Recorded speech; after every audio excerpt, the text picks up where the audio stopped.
on one hand, while there are those who say na, teka, hindi naman media yan talaga eh. Hindi naman press freedom ang issue dito at hindi naman talaga media yung PGMNI at si Jason sa naman daw ay hindi naman talaga kinatawan ng media anymore. Not anymore. On the other hand, may ibang reporters who are saying na pero yung mga batas na ginagamit laban sa kanila ay maaaring gamitin din sa atin.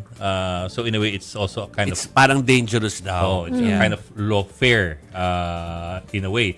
Like for example, paggamit ng cybercrime law, yung paggamit ng revised penal code provisions on illegal publication, mga ganun po. So there's that discussion right now. Ano po sa inyong tingin?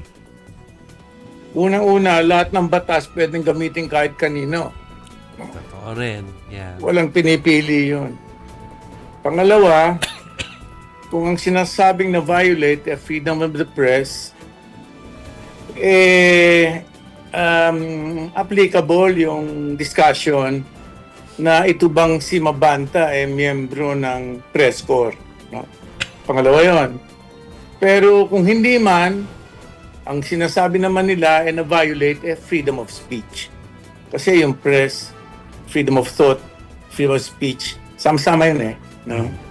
Ngayon, pero hindi pinagtatalunan kung merong na-suppress na freedom dito, meron ba? Kasi ang tingin ko, ang kaso rito, pangingikil eh. Extortion. Ngayon, nagkataon lang na naging nahaluan ng akusasyon na violation of freedom of speech. Dahil nagkataon na itong si Mabanta, hindi man miyembro ng press corps, content manufacturer ito eh.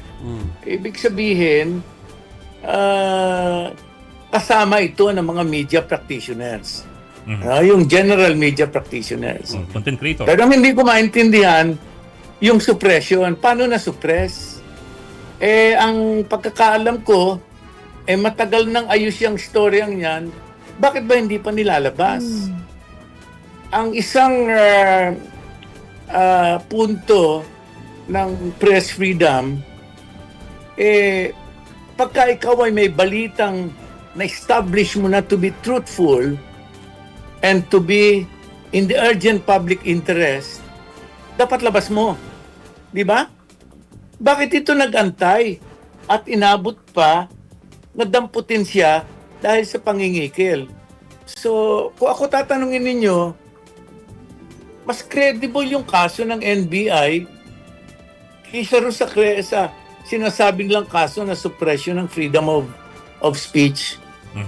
Kasi wala akong makita na violate yung freedom na yun eh. In fact, sabi ko nga kung ang tingin nila na violate yung freedom nila, ibigay nila sa akin yung materialis nila. At pagka napagwari ko o nasuri ko, na solid pala at dapat ilabas, ako mismo ang tutulong para ilabas yung storyang yon. So simple lang yun. So walang dahilan para sabihin hindi mo mailalabas yung ganong istorya. Ino-note lang natin na it's been 2 days mula nung arrest, hindi pa rin nilalabas hanggang ngayon. Hindi pa nga nasaan. Bakit hindi ilabas? Yeah. Actually, last year Hindi ba't hindi buo yung Yes, storya. gawa na daw last year pa. Oo.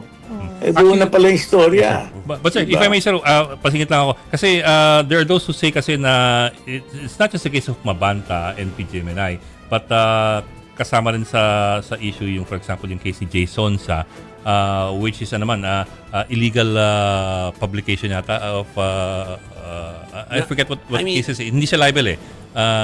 Yung paglalabas niya ng apparently falsified medical document and all that. So may ganong ibang dynamics o may ibang bago na naman kaso 'yon, falsification 'yon eh. Of a public document or falsification of any document or misrepresentation of the truth. So kung yun ang kinaso sa kanila, ibang kaso na naman 'yon. Pero walang sinusuppress. Kung gusto mo pa rin ilabas yung mini-present mo, pwede mo pa rin ilabas. Basta bahala ka sa sarili mo. Di ba? Walang kaso yun eh. Yung aking sinusulatan na online news site nakasuhan ng 8-9 na beses Pero inilalabas pa rin lahat ang gustong ilabas So walang suppression. Pag gusto mo ilabas, may lalabas mo. Yun ang sinasabi ko. At pagka maliwanag sa'yo na ang katotohanan na-establish mo na, meaning na patunayan mong totoo, at yung bagay na yon dapat ilabas agad dahil kailangan agad malaman ng madla. Simple lang Ang kasong ito para sa akin simple lang.